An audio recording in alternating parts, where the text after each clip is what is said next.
haiko mwerevu sana, haiko mjana, lakini ni mtu alikuwa na mali mingi ya michezo ya hivi. Sisi tulikuwa namjua kabla hata haiko kwa siasa. Mtu kwa jina yake Trump. Michezo yote ilikuwa inafanyika Marekani. Kama michezo hii, michezo hii, michezo hii, michezo. Yeye yuko kwa kila kitu, kwa anajimake name.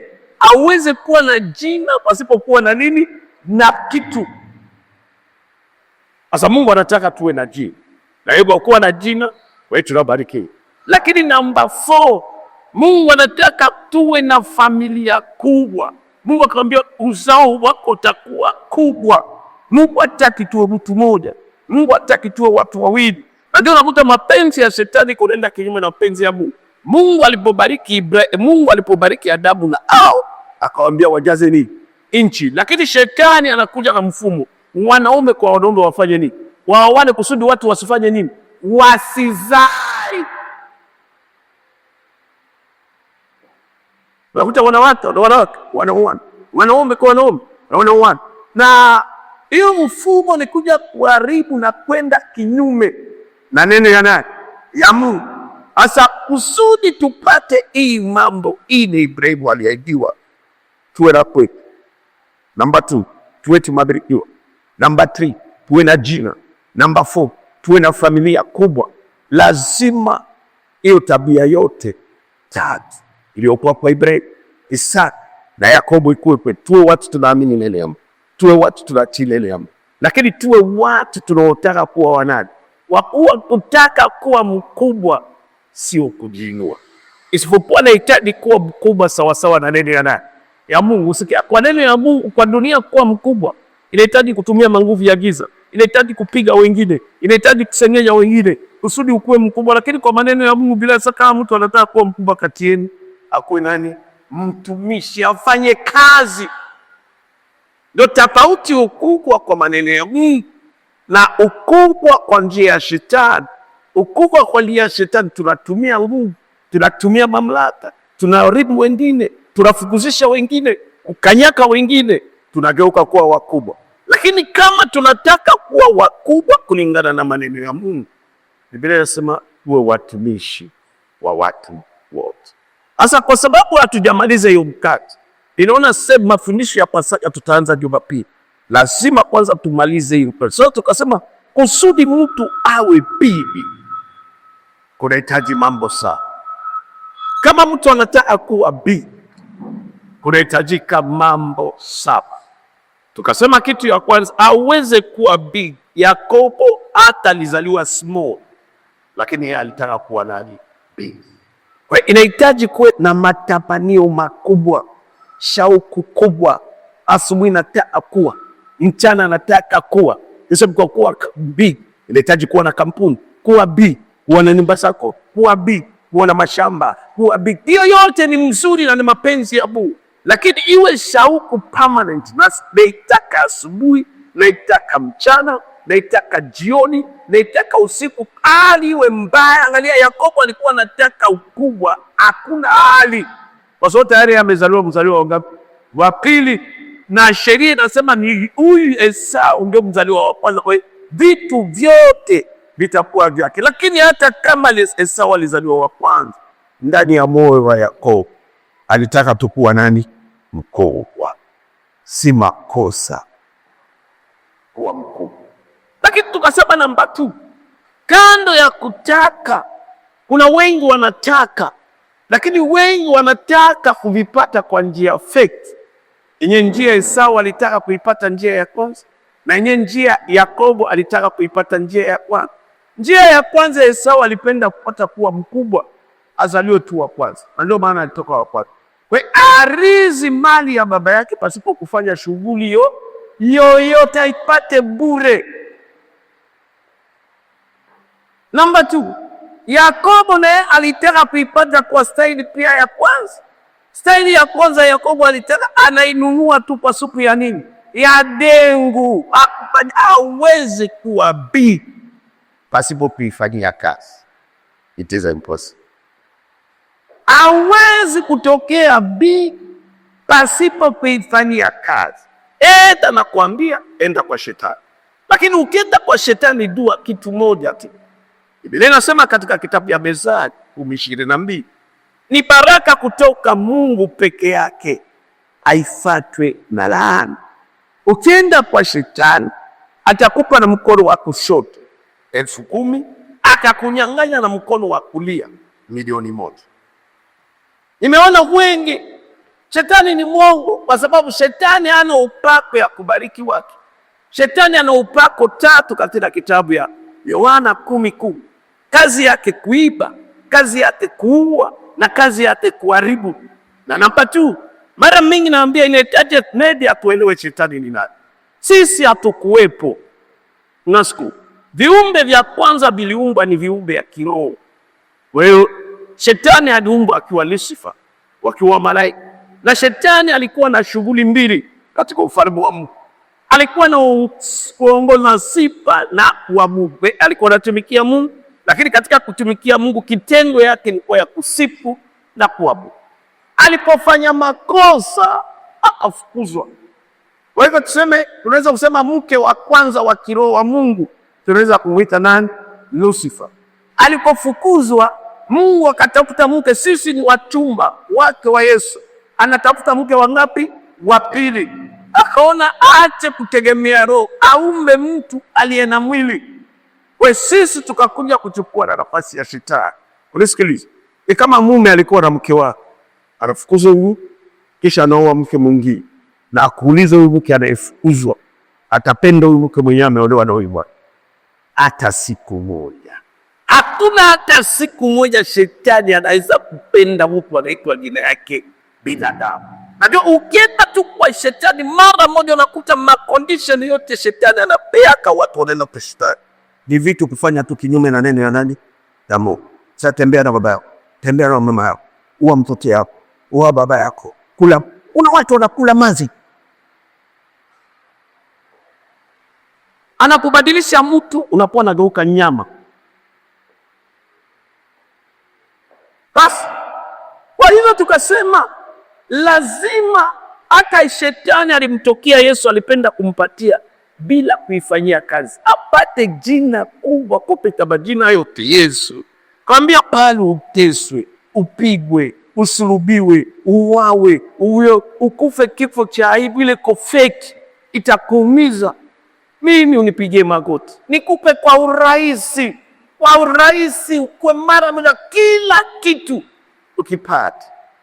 Na watu ufanye, wanasujudia shetani asubuhi, lakini ukimsujudia asubuhi, jioni atakumaliza. Usiwe na pepo yoyote shetani abariki. Biblia inasema Mungu Yesu aliuga kusudi tupate uzima, na uzima nini? Tele. Anaeleta uzima kwa maisha yetu ni Yesu. Yesu akikubariki, anakubariki, unakula kwa amani, unatembelea kwa gari kwa amani, unakaa na kwa amani, unajenga kwa amani, na unalala kwa amani bila usumbufu yoyote wa maisha yako. Kwa hiyo tukasema namba 1, kama tunataka kuwa B, lazima tuwe na matamanio kubwa, hata chini kiasi gani. Akili yako ifikirie mambo.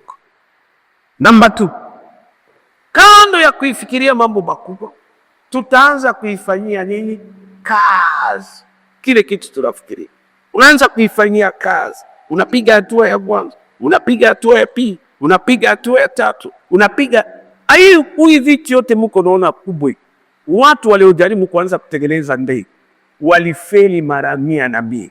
Mtu aliyetengeneza ibada alifeli mara 99. Ajaribu mara kwanza inasi, ajaribu mara pili. Unajua ingekuwa Mkristo mara moja anataka si mapenzi ya nani, na ukasema wa Kristo anataka kila kitu mara moja ifanikiwe.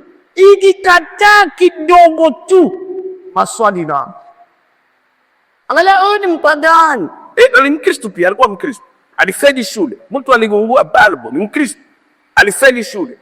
Darasa yote alienda ombea, hana akili. Asa akaanza kuomba ili revelation. Anajaribu mara ya kwanza, anajaribu mara ya pili, anajaribu mara ya tatu. Kwa nini watu wako kuagiza ni mishumaa nini? Kwa nini hakuweze tu kuwa hivyo? Unafikiria kitu big, kitu big haipatikane mara moja. No, vitu small ndio inapatikana mara moja, lakini vitu vyote kubwa vinachukua muda kusudi vipatikane. Akajaribu mara ya kwanza, akajaribu mara ya 5, akajaribu mara ya 8, akajaribu mara ya 10, mara 99 moto ikapatikana, na dunia nzima leo ina umeme. Jina la Bwana libarikiwe. Kwa hiyo usitarajie, kama unafikiria kuwa B, usitarajia hapo kwa utaifanyia kazi.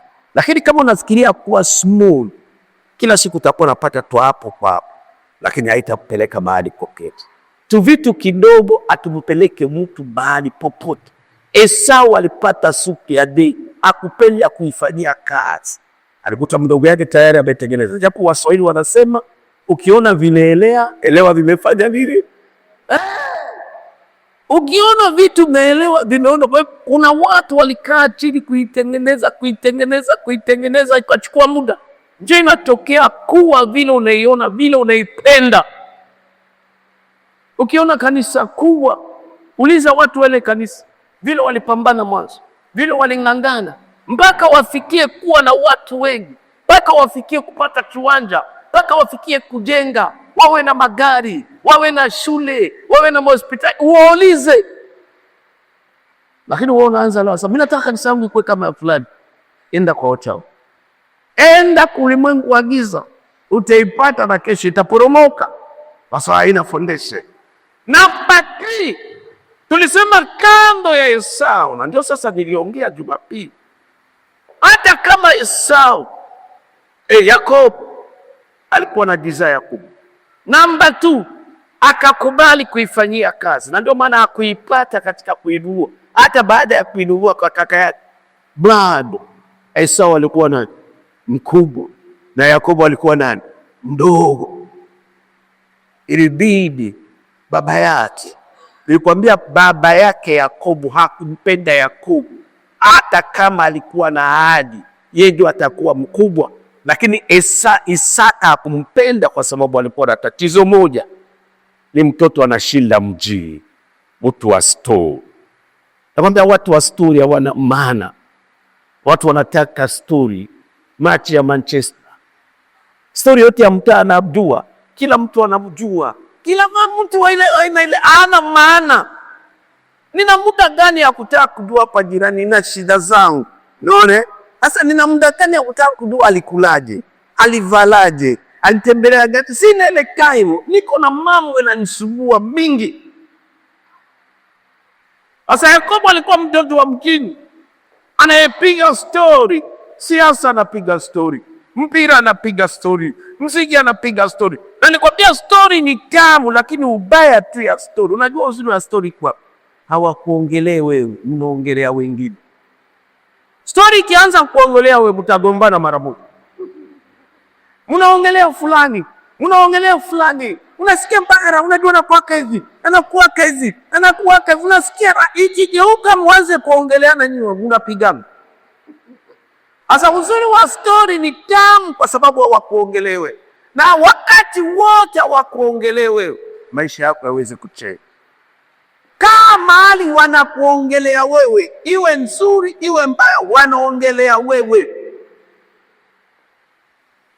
Nikwambia, lakini mwisho ya siku story mtaiongea kuanzia asubuhi mpaka usiku, lakini usubuhi utakuta jioni haupate kitu chochote. Ni mara ya kwanza miaka mingi usiku leo misikula. Nisema leo na mimi niangalie story. Kulikuwa mechi ya Kongo ilikuwa inacheza na Jamaica. Mwenye atashinda anaenda World Cup mwezi wa 6. Sasa katikati usiku atufanyake kazi, kaambia mama, unaonaki ni katikati usiku, si muda wa kazi, acha tupige hiyo story tuangalie patu. Inuumiza. Mara mimi sipende story kabisa. Nakwambia mimi nina swali 3 kila siku. Swali ya kwanza, nataka kwenda wapi? Kama unataka maisha yako kuwe na nidhamu, kama unataka maisha yako kuwe na mwelekeo, unajiuliza nataka kwenda wapi? Hiyo ni swali. Na kama sina jibu, sitoke kwangu, nakaa. Swali ya pili, naenda kufanya nini? Na kama unajibu ukitoka, unaenda uongo, basi unaenda pingilia viki upuzi mingi. Na swali ya 3, kisha kufanya kile nitafanya, nitapata nini? Na kama hakuna kitu nitapata, na kama itakuepusha na mambo mengi. Muda wetu mingi tunaitumia ovyo. Tunaenda kwa sababu ya kweli, lakini hujui kwa nini unaenda. Namba 2, unaenda aujue unaenda kufanya. Hata hapa church waambi, kama ujue unapotaka kutoka nyumbani unakuja kanisani, unajiuliza naenda wapi? Jibu unapata naenda kanisani. Unahitaji kuwa na swali ya pili, naenda kufanya nini? Kanisani tunapiga sababu ngapi? 2, kuabudu na kutumikia. Swali ya 3, kisha kuabudu na kutumikia Mungu, nitapata nini? Kama hakuna chochote sikuji. Mtu mjinga ndio anafanya action haina return. Biblia inasema mkulima anakuwa anafanya shughuli akiwa na expectation, matarajio. Sasa hapana kwenda kujiingiza kushughuli ye haina matarajio.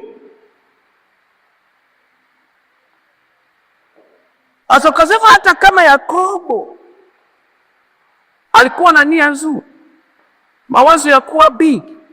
Namba 2, tayari alikuwa ameinunua kwa kaka yake. Lakini kama Yakobo, watu wawili wasingepatikana, tukasema mtu wa 3. Nakwambia mtu wa 4 aliyekuwa na secret ya maisha ya Yakobo ni mama yake Rebeka. Ndio mama alimkwenda Esau. Yakobo hata hakuwa anafanya kiti, kwa sababu mama alikwenda kuuliza Mungu.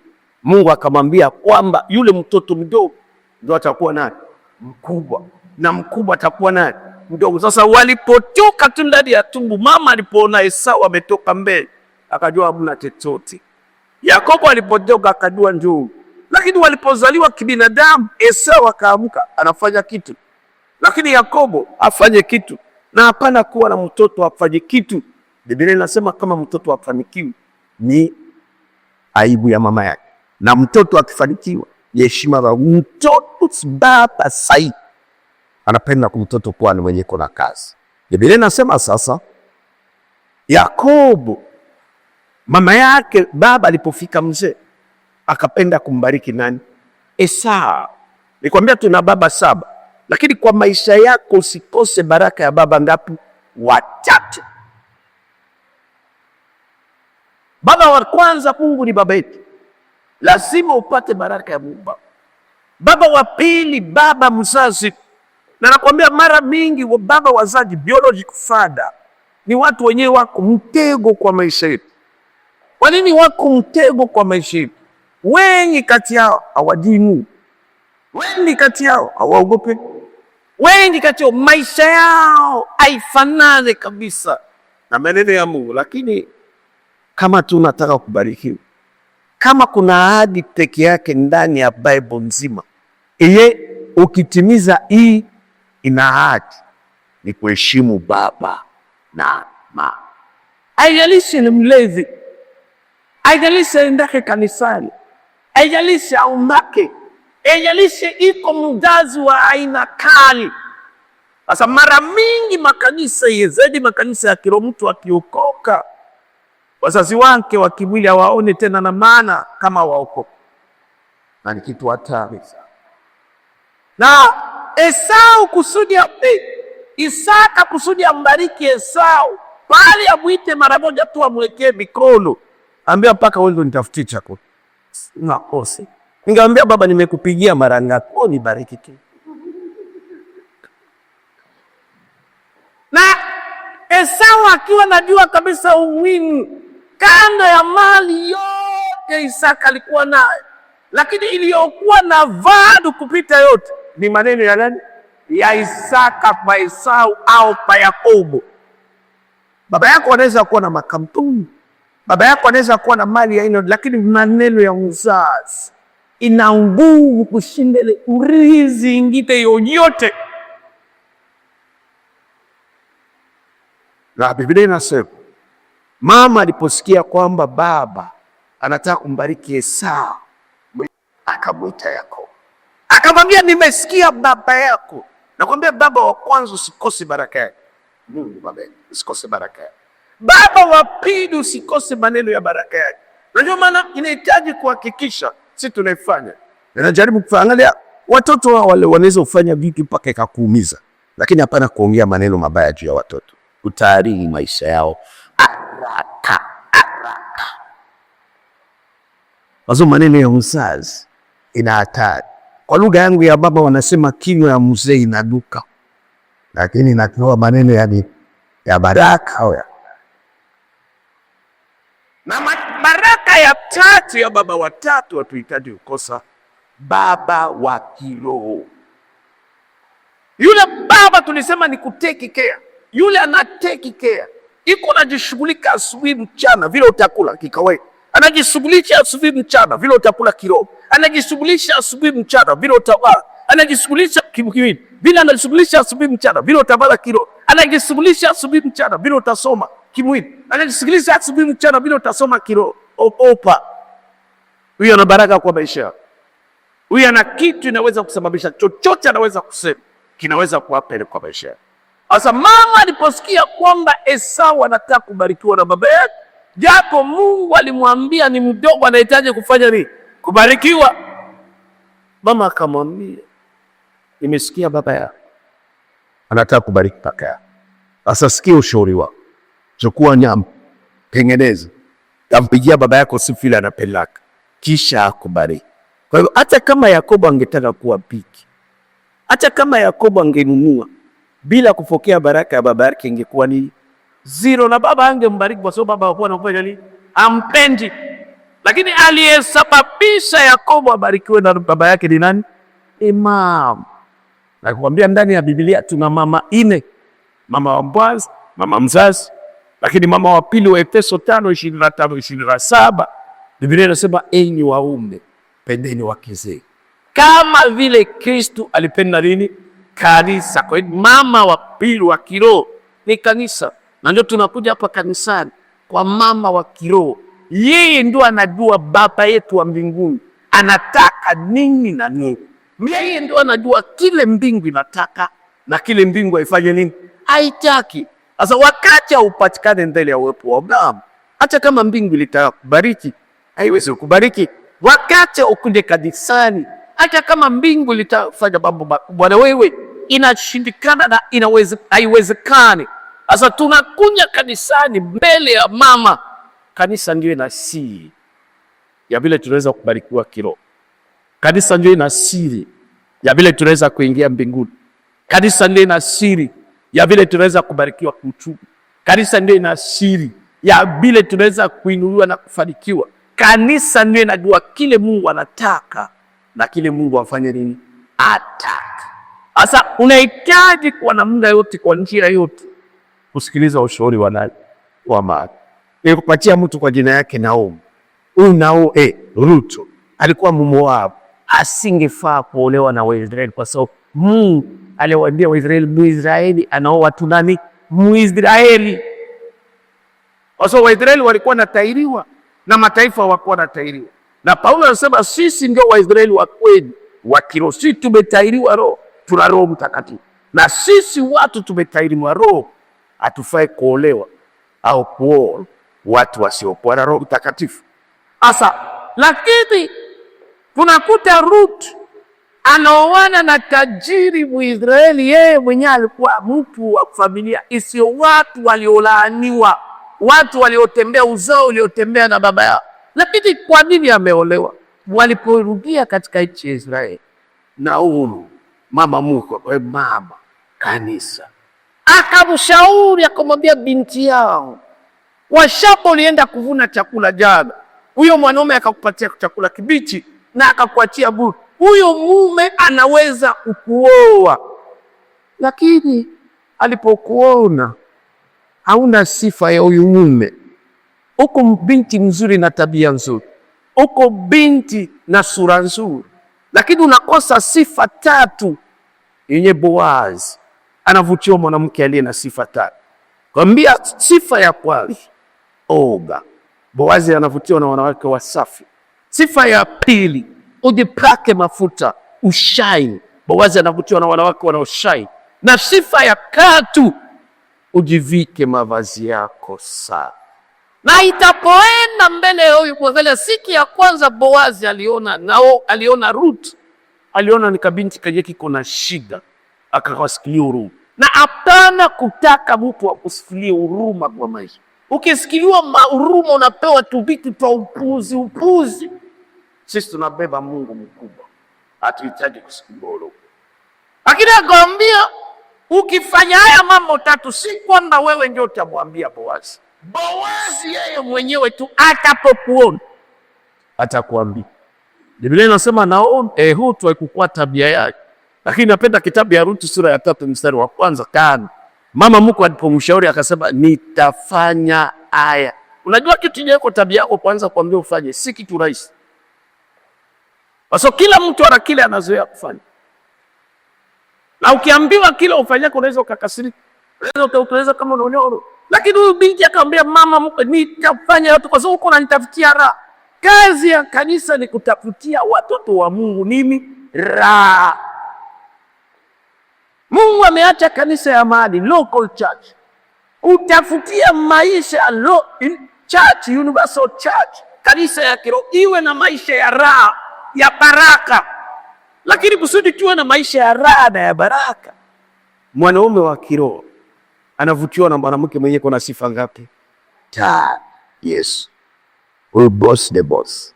Bwana anavutiwa na mwanamke mwenye kumsafu, si wa nje lakini mfasi wa ndani. Lakini nikwambia pia tunisikilize, kama unataka watu wakukaribie binadamu wanaona kwa nje, binadamu waone wapi? Kwa ndani. Kama unataka kwenda mbele ya watu, hakikisha nenda kumsafu.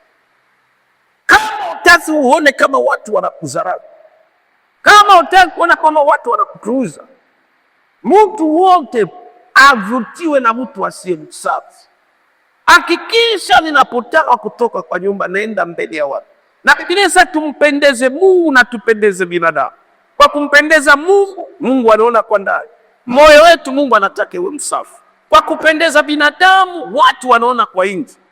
Nje yetu ikuwe ni safi. Ni makosa unatoka kwako, unaenda tu bila kujali, bila kujiangalia, mwisho uko na lose point. Utakosa kibali. Kenyo unahitaji kupata utakipata, also unakosa au uko msafi. Inahitaji kuwa msafi wa nje, na inahitaji kuwa msafi wa ndani ya moyo. Lakini namba 2 akamwambia ujipake mafuta. Kujipaka mafuta, kusema mtu anajipaka mafuta anashine.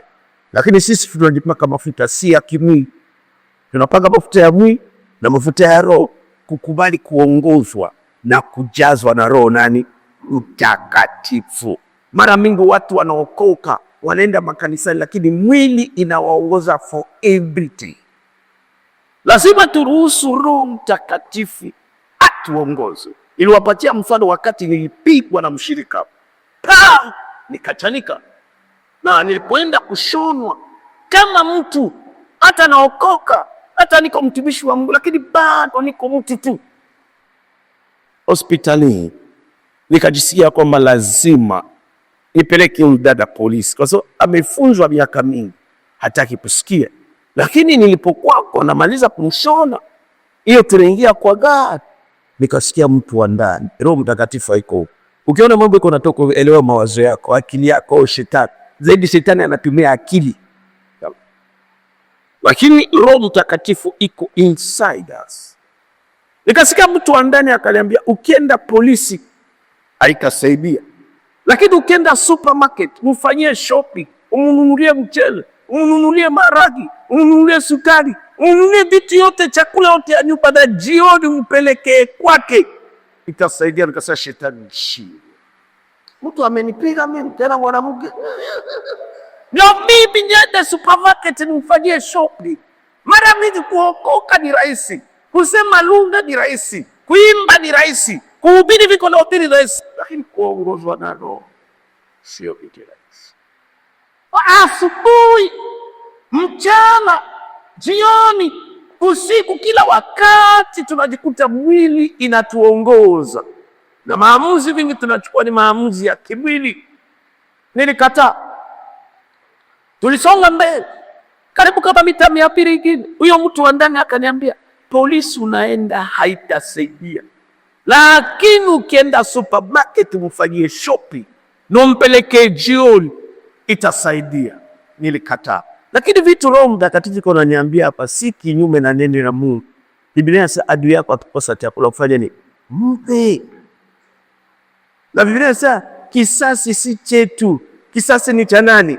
Cha Bwana. Sasa mimi niko nataka kujichukulia kisasi kwa sababu amenifanyia na lazima mimi nimfanyie. Mita 200 karibu na kituo ya polisi kulikuwa roundabout. Wewe tunataka kugeuka roundabout na tuone kituo ya polisi mbele.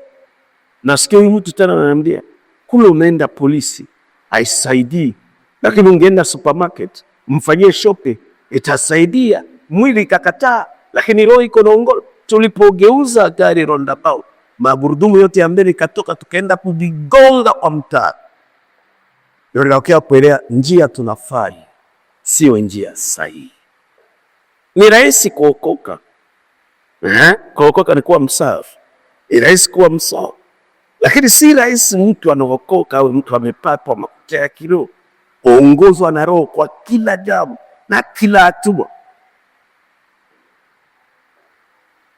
Gari likopata shida, hiyo safari iliisha. Gari likia kubeba, ikalazimika tukachukua gari ya kanisa, nikaenda kufanya shopping ya vitu sikutaka. Tukanunua kilo 25 ya mchele, kilo 20 ya maharagwe, unga, mafuta, sukari, kila kitu. Ndani ya moyo kuna niuma. Kwanza hata sijui kwa nini amelipiga huyu dada. Tena afadhali angelipiga pembeni. Analipiga asubuhi mbele ya washirika wote. Tunamaliza ibada ya asubuhi, tusalimiane. Amen. Tusalimiane. Ndio mimi napenda. Na kwanza siku nisa hiyo nyimbo tusifanye. Na hapa hatutaifanya. Uko na niende. Niliona tunamkaribiana chukua jua. Unatuletea mambo yako. Na akatoka. Na ni dada tulikuwa naombea mume wake aokoke. Hakuwa anaokoka. Na ni dada tulianza kama vile washirika wa kwanza. Jioni tukaenda na gari, mchele, sukari, maziwa, unga. Njoo Naomi kwa naambia oga. Ndio jipate mafuta. Ukishaingia katika maneno ya oga, maisha matakatifu ya kuogopa. Lakini number 2, for everything, usiruhusu sana mwili iwe na kuongoza. Acha roho ikuongoze. Tulipofika kwao jioni, nikamkuta na mume wake. Dada aliponiona tumekuja anasema anakumbuka vile nimepita asubuhi na anatoa bila nimepelekwa hospitali kushonwa. Akajua kesi. Daktari anakuja kufanya nini? Daktari anasema tuna siku 100 hatujawatembelea. Sasa tukasikia, lakini nikiangalia na kuchukia sasa. Lakini lazimika kuheshimu vitu na ambiwa venye ilikuwa first time, mara ya kwanza. Lakini kwangu imebaki tabia. Ukinifanyia mbaya sana, lazima nitatafuta kufanyia kitu ya mzuri. Hiyo ni tabia yao. Ukinifanyia mbaya sana, nitatafuta kwa njia yote nikufanyia kitu mzuri.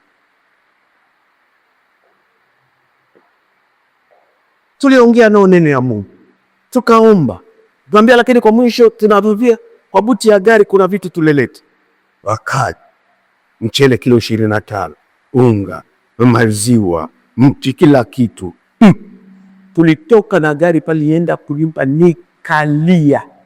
Nikalegopea Mungu kama kusiku na nizalilisha kupika sikia. Ile. Mbona mtu ananipiga mimi? Lakini unanituma mimi nende kumfanyia Yesu. Nililia, niliomba usiku Mungu apaongea chochote. Kwa sababu kitu roho iko naniagiza pale mfanye tu sawa sawa na neno ya nani? Ya Mungu. Kwa hali yote, kwa ndoa, kwa biashara, kwa kazi, kwa maisha, kila kitu tu kwa hali yote. Roho Mtakatifu anataka tufanye kila kitu sawa sawa na neno ya Mungu. Ilina asubuhi tuliamka tulienda ibada ya asubuhi. Morning glow. Kabla ya kwenda makazi. Ibada ilipomalizika niliona yule dada alifuata ofisi ya angalia, nakwambia bro. Nakwambia paka mafuta. Dada alikuja kwa ofisi ya kilia. Naambia daktari, najua sasa wewe ni mtumishi wa Mungu. Naambia hizi siku zote tunakuwa na ujue mimi ni mtumishi wa Mungu. Angalia, kuhubiri mzuri atufanye kwa watumishi wa matendo. Biblia inasema tutawadua kwa matendo zao.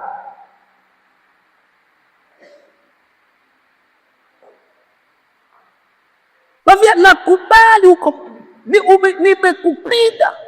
Kisha unakuja kwangu jioni unafanya kunaleta shopping.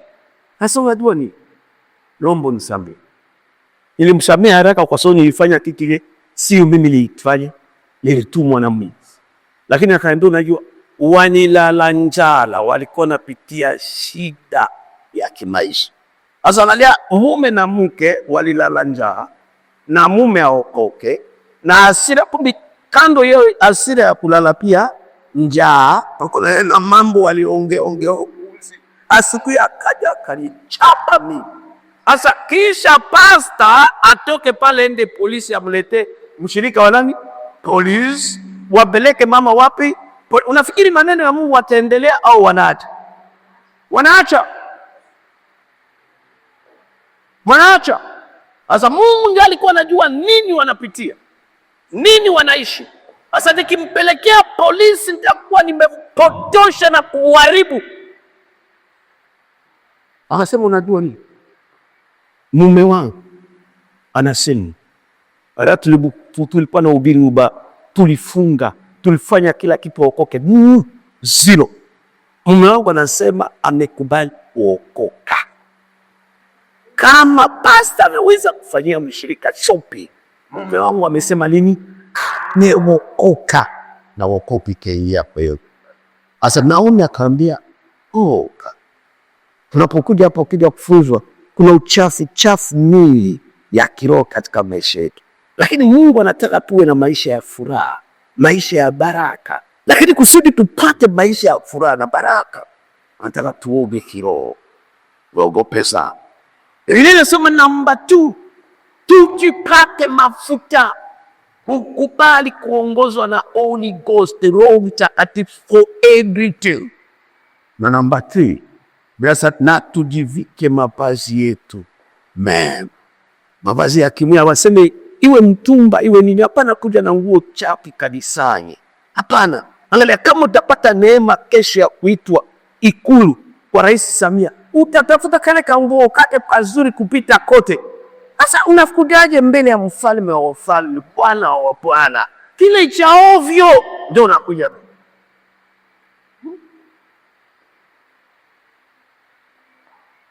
Sasa mavazi ya kiroho, Ufunuo sura ya 19 mstari wa 7 mpaka wa 9. Biblia inasema tufurahi, tushangilie, harusi ya mwana kondoo imekuja na bibi harusi amejiweka tayari na amepewa mavazi sio machafu, mavazi nini? Safi. Na Biblia inasema yale mavazi safi ni matendo mema ya watakatifu. Ndivyo nataka unapokuja hapo, unakuja kufunzwa gisi kusudi upate raha, uwe na maisha masafi ya upendezi. Number 1, oga kiroho, maisha ya kuogopa. Number 2, kwa kila kitu unachokifanya, kazi, vyumba, wapi, ndoa, hakikisha Roho Mtakatifu anakuongoza. Lakini number 3, unaitwa hapa kufanya matendo nini? Mara mingi Wakristo wana shida makanisa. Wanapokuja makanisani wanafanyana mabaya mingi ndani. Maugomvi yako kanisani haiko kwa vyama ya kisiasa. Maugomvi ya makanisa. Maana kaka natokaje kwangu naenda kwa maneno ya Mungu, naanza ugomvi na huo. Naanza vita na huo. Mpaka conflict kubwa. Nimewekewa sumu mara 3 kwa maneno ya Mungu. Unashangaa.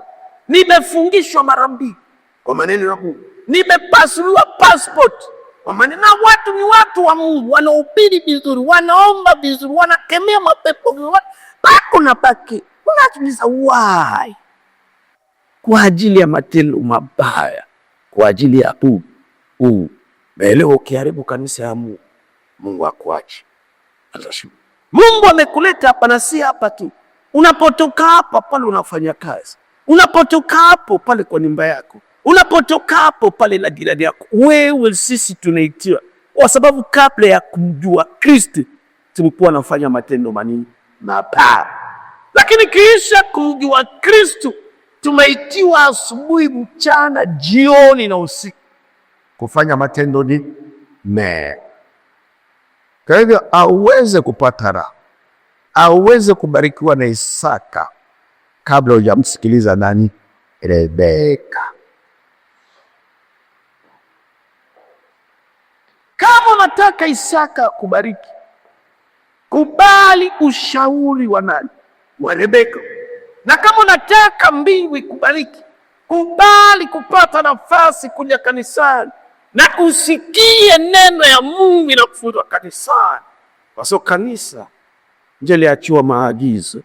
Kanisa ndio liachiwa maelekezo yenye inaweza kusababisha sisi mlie ipate kufanya nini? Kutubariki. Sasa tutaenda pointi yetu ya ile. Nakwambia kama unataka kuwa busy. So tunataka kuwa busy. Angalia huyu mama Naomi anamwambia kabisa binti yake, nataka upate raha. Angalia, kula kuku kila siku ni raha. Kula samaki kila siku ni sisi sio mbuzi wa kula majani kuanzia tarehe 1 mpaka 30. No. Sisi tukule kuku, tukule samaki, nyama.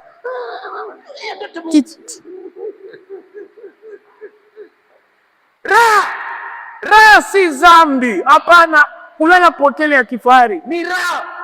Kupanda ndege ni raha. Ni raha. Kuishi kwa nyumba ni raha. Sasa mbingu inataka tupate raha.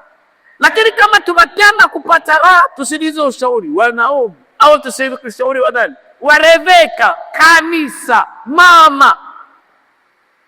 Soma sasa andiko yetu yale wanatakwambia.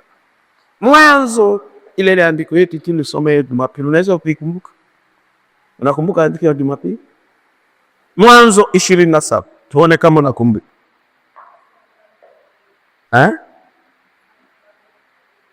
Soma. Lakini anza 21 leo, anza 1 mpaka 27. 1 mpaka 4. Mwanzo tutasimama na ndo andiko yetu ya mwisho leo tusome kiina na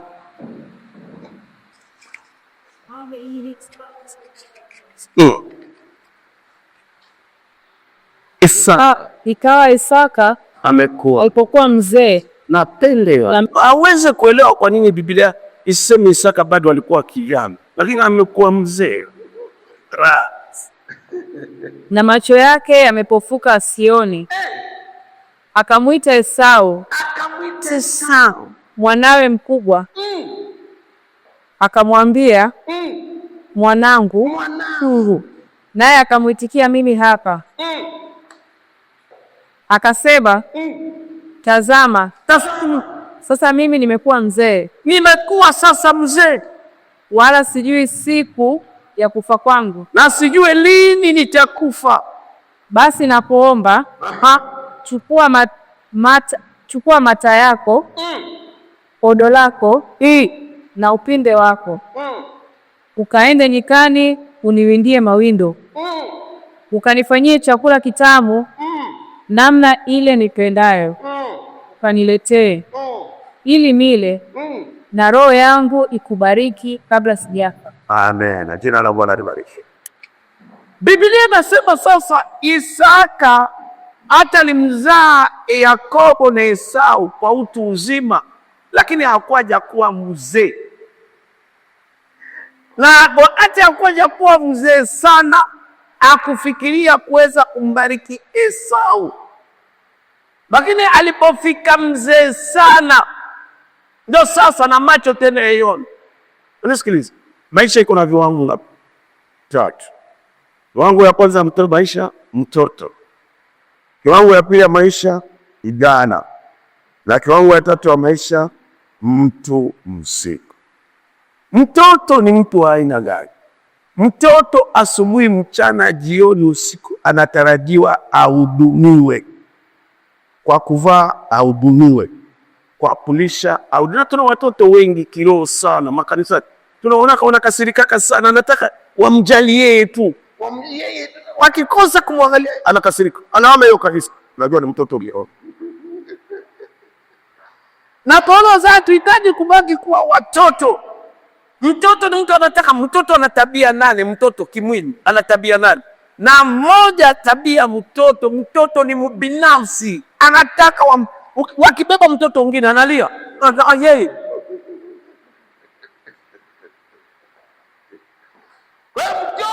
Mtoto anataka kuhudumiwa. Kijana hahudumie mtu yote, anajihudumia yeye. Kijana akipata hela yake anakula yote restaurant. Anapata laki yake moja, anaingia kwa hoteli yenye anakula pale 30. Angalie kushoto, angalie kulia, angalie ni yeye. Kila kitu ni yeye. Na tuna vijana wa kiroho wanajipenda wao peke yao, wanajifikiria wao peke yao. Lakini mtu mzima unaweza kupata milioni 10 na usikule hata shilingi ngapi. Inalipia shule ya watoto, inalipia huku, unabakia kapa. Sasa Isaka amebarikiwa, amekuwa na mali, lakini kwa sababu ni mzee, tabia mzee hii tena